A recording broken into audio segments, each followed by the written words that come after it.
اہل بیت کرام کی تعریف اور توصیف کے اندر سرکار دو عالم صلی اللہ علیہ وآلہ وسلم ان کی مدح و ستائش کے اندر ارشاد فرماتے ہیں۔ مسلم شریف کی حدیث مبارکہ ہے، صحابی رسول حضرت زید بن ارقم رضی اللہ تعالی عنہ اس حدیث کے راوی ہیں کہ ایک روز رسول اللہ علیہ الصلوۃ والسلام مکہ مکرمہ اور مدینہ منورہ کے درمیان مقام جحفہ میں غدیر خم کے پاس کھڑے ہو کر خطبہ ارشاد فرما رہے تھے، تو آپ نے پہلے اللہ تبارک و تعالی کی حمد و ثنا بیان کی، پھر آپ نے ہم لوگوں کو وعظ و نصیحت ارشاد فرمایا۔ اس کے بعد آپ نے ارشاد فرمایا، اے لوگو، میں انسان ہوں، قریب ہے کہ میرے رب کا بھیجا ہوا فرشتہ ملک الموت علیہ السلام میرے پاس آئے تو میں خدا تعالی کے حکم کو قبول کروں۔ وَأَنَا تَارِكٌ فِيكُمُ الثَّقَلَيْنِ، اور میں تم میں دو نفیس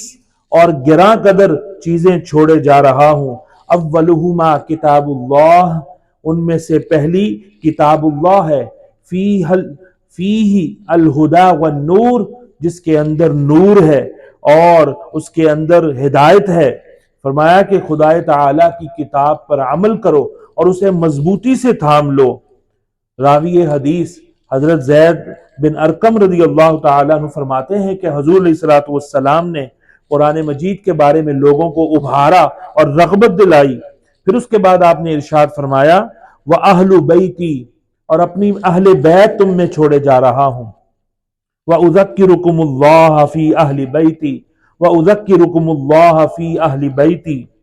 اور یعنی میں اپنے اہل بیت کے بارے میں تمہیں اللہ کی یاد دلاتا ہوں اور اس سے ڈراتا ہوں۔ اس جملے کو سرکار علیہ الصلوۃ والسلام نے 2 مرتبہ ارشاد فرمایا۔ مطلب کیا ہے کہ میں تاکید کے ساتھ تم لوگوں کو وصیت کرتا ہوں کہ میرے اہل بیت کے بارے میں اللہ تبارک و تعالی سے ڈرنا اور ان کے حق کی ادائیگی میں ہرگز کوتاہی نہ کرنا۔